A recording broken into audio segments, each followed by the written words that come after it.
구약성경 룻기 1장 19절에서 22절까지 우리 함께 봅니다. 이에 그 두 사람이 베들레헴까지 갔더라. 베들레헴에 이를 때에 온 성읍이 그들로 말미암아 떠들며 이르기를 이가 나오미냐 하는지라.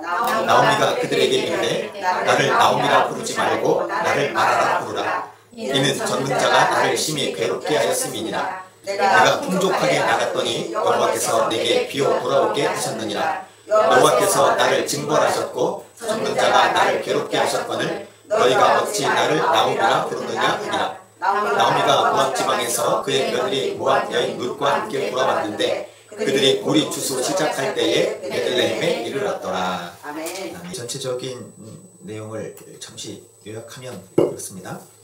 사사들이 치리하던 때에 유다 베들레헴에 흉년이 듭니다. 이에 이곳에 거주하던 엘리멜렉이라는 사람이 기업을 팔고 정리한 후에 모압 지방에 가서 거룩합니다. 엘리멜렉이 이렇게 한 이유는 흉년을 피해 살고자 했기 때문입니다. 그런데 흉년을 피해 살고자 들어간 모압 땅에 거주한 지 10년쯤 지났을 때 이 집안의 남자들 곧 엘리멜렉을 비롯한 두 아들이 모두 죽습니다. 살기 위해서 찾아간 땅이 죽음의 땅이 되고 만 것이죠. 이 엘리멜렉의 아내 나오미와 남겨진 두 며느리 룻과 오르바만 이제 남게 되는데 그야말로 과부 3대만 남게 된 거죠. 고대에 남편 없이 홀로 남겨진 아내 혼자서 산다는 것은 지금보다 훨씬 더 힘들고 고단한 삶이었다는 것을 생각할 때 이들의 삶은 우리가 생각하는 것보다 훨씬 더 힘들고 고단한 삶을 살았을 것입니다. 그야말로 희망이라고는 전혀 없는 삶이라고 해도 그렇게 틀리지 않을 것 같아요. 그런데 이렇게 힘들고 고단한 삶, 어쩌면 그야말로 죽지 못해 사는 삶 가운데 유다 베들레헴에서 소식이 들려옵니다. 하나님께서 자기 백성을 돌보시사 그들에게 양식을 주셨다 하는 것이 그거죠. 이에 나오미는 두 며느리와 함께 모압 지방에서 돌아오려고 그녀가 있던 모압을 나와서 유다 땅으로 길을 떠납니다.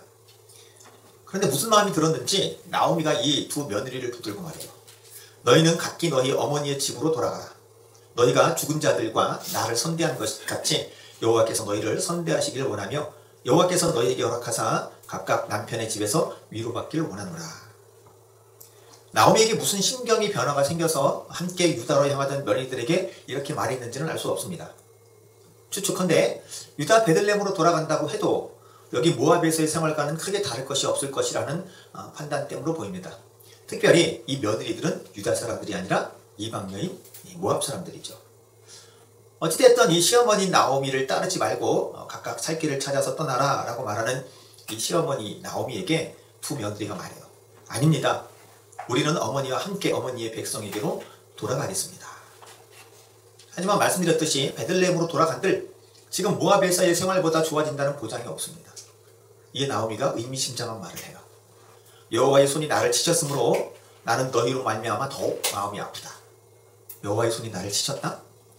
무슨 의미일까요? 아마도 나오미는 남편과 두 아들이 죽은 것이 그냥 우연히 일어난 일은 아니라고 생각하는 것 같아요.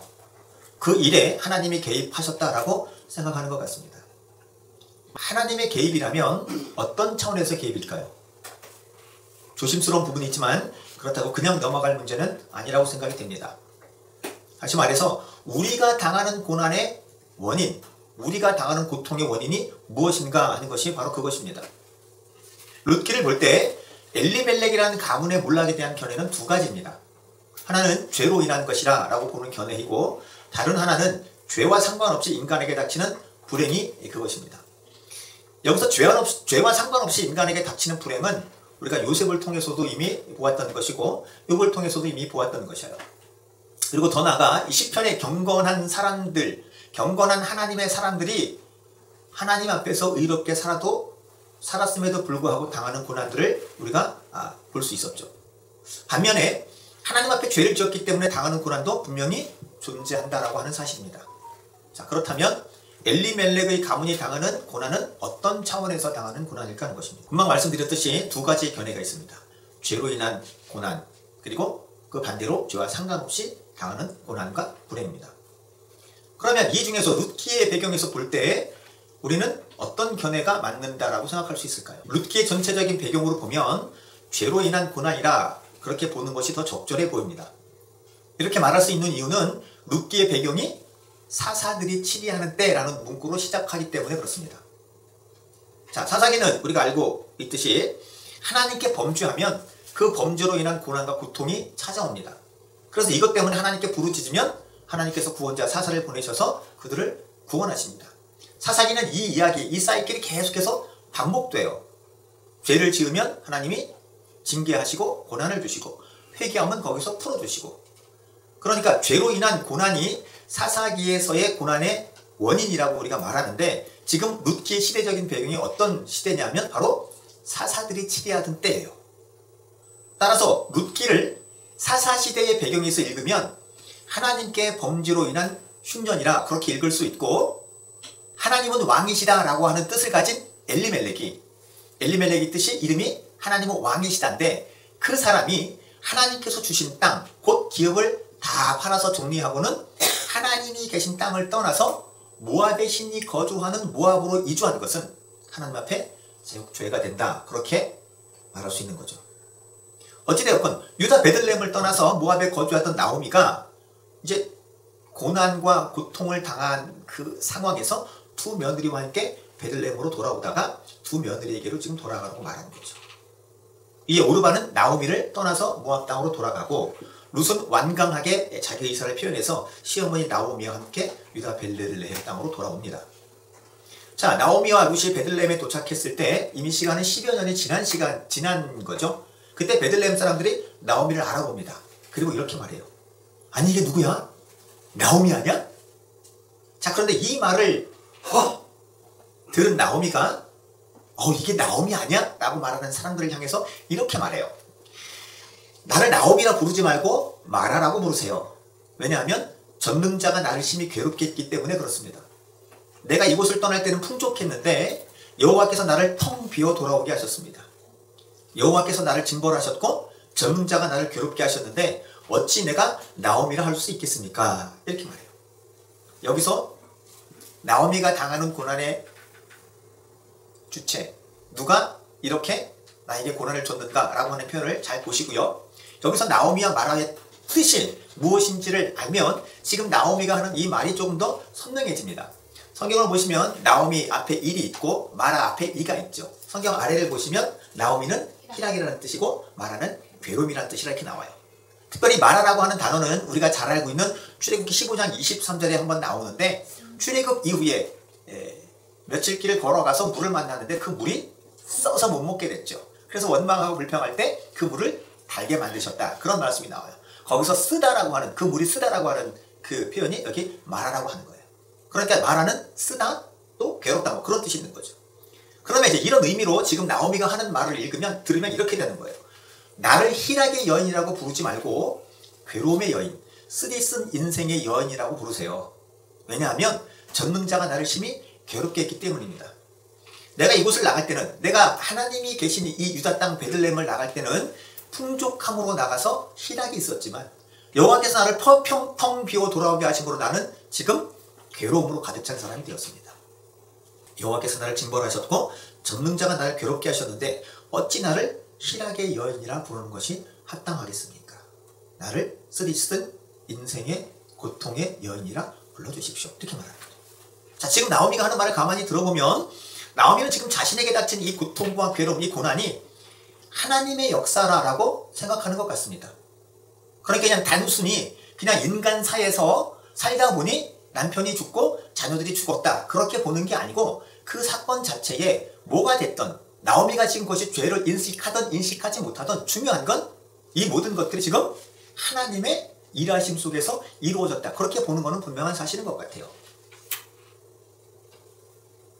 우리는 이에 대해서 그렇게 쉽게 판단할 수는 없습니다만 어쨌든, 그리고 앞서 말씀드렸듯이 지금 룻기의 이야기가 사사시대의 배경에서 이런 일이 일어난다라고 했을 때 우리는 그 원인이 하나님을 떠난 것이 원인이라 그렇게 말할 수 있을 거예요. 중요한 것은 지금 내가 당하는 이 고난의 자리에서 하나님께서 다른 이들에게 은혜를 주셨다는 소리가 들릴 때, 다시요, 나는 고난당하는 자리에서 고통스럽게 살아가고 있는 그 현장에서 하나님께서 다른 이들에게 은혜를 주셨다는 소리가 내게 들리는 거예요. 그럴 때 그 고난의 자리를 박차고 하나님이 주시는 은혜의 자리로 돌아왔다는 거예요. 나오미는 지금 고통과 고난을 당하고 있는데 유다 베들레헴의 흉년이 들어서 그것을 피해서 왔는데 여기서 인생의 흉년을 만났어요. 그런데 무슨 소리가 들리느냐면 성경을 가만히 보시면 하나님께서 이스라엘에게 은혜를 주셨다라는 소리가 들리는 거예요. 그게 들리는 거예요. 그러니까 그 소리를 듣고 그 자리를 박차고 일어나서 은혜의 자리로 돌아왔다는 거예요. 그러면 은혜의 자리를 떠나는 것이 고통과 고난의 원인이라고 한다면 내가 하나님 앞에서 지켜야 될 믿음을 지키지 못하고 하나님이 기뻐하시는 삶을 살지 못하는 것 때문에 내게 고통과 고난이 왔다면 그 자리로 돌아가야 되는 거죠. 그래야 은혜를 받을 수 있는 거예요. 실제로 이 다음에 이어지는 말씀을 가만히 보시면 그야말로 살 길이 막막했던 나오미와 나오미를 따라서 온 룻에게 살 길이 열리기 시작합니다. 룻기를 보셔서 아시겠지만 엘리멜렉은 하나님께서 주신 땅, 하나님께서 주신 기업을 다 팔고 유다를 떠났어요. 그렇죠? 남겨놓은 게 없어요. 그 얘기는 뭘 의미할까요? 다시 돌아올 거라고 하는 그런 생각을 전혀 안 하고 떠났을 거예요. 혹시라도 내가 이 잠시 흉년을 피해서 내가 잠시 이주했다가 돌아올 거다라고 생각을 했다면 하나님께서 주신 기업을 다 처분하지는 않았을 거라는 거죠. 없어요. 나오미가 돌아왔을 때 그야말로 땅 한 평이 없는 거예요. 정말 막막하죠. 두 여인이 뭘 해서 먹고 살겠어요. 그런데 이 이후에 룻기를 읽어보셔서 아시겠지만 하나님의 보이지 않는 은혜의 손길이 이들을 이끌어갑니다. 보이지 않는 하나님의 손길이 이들을 보호하시고 이들에게 복을 주시기 시작해요. 그것이 엘리멜렉이 먼 친척되는 보아스를 만나게 되는 거죠. 사실은 보아스보다 훨씬 더 가까운 친척이 있었어요.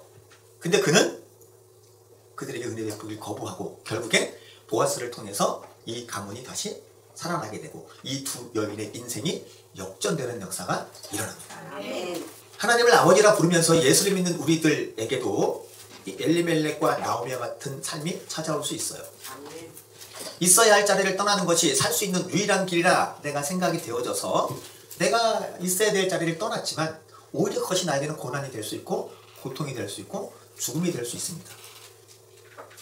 내가 생각할 때 이건 더 사는 길이고 더 유익한 것이고 더 복된 것이라 생각해서 선택한 그것이 나중에는 아무런 희망도 없고 절망에 더해져서 점점 늪으로 빠져드는 것 같은 삶이 될 수도 있어요. 피할 길도 없고 도움을 받을 곳이 없을 수도 있습니다. 하지만 이런 때에도 오히려 이런 때에 하나님 우리에게 은혜 베푸시기를 원하고 계세요. 하나님께서 은혜를 베푸신 경우는 두 가지입니다. 하나님께서 직접 우리에게 찾아오실 때가 있어요. 직접 고통과 고난당하는 우리를 찾아오셔서 우리를 그 고통과 고난에서 건져주시기도 하고 구원하시기도 합니다. 하지만 이것 외에 하나님께서 움직이시지 않고 오히려 우리가 하나님께로 나아오고 하나님께 달려오기를 그저 기다리실 때도 있어요. 누가복음 15장 잘 아시는 것처럼 소위 탕자의 비유로 알려진 둘째 아들. 그 둘째 아들은 아버지에게 대못을 받고 집을 뛰쳐나갔지만 그 아버지는 그 아들을 찾으러 가지 않아요. 그 아들이 돌아오기를 매일 밤 등불을 켜놓고 기다리고 있어요. 하나님께서 직접 찾아오시는 경우도 있지만 두 번째 경우처럼 우리가 하나님께로 달려가기를 기다리고 계시고 하나님께 오기를 기다리시면서 두 팔 벌려서 맞이하시기를 준비하고 계실 때가 있어요.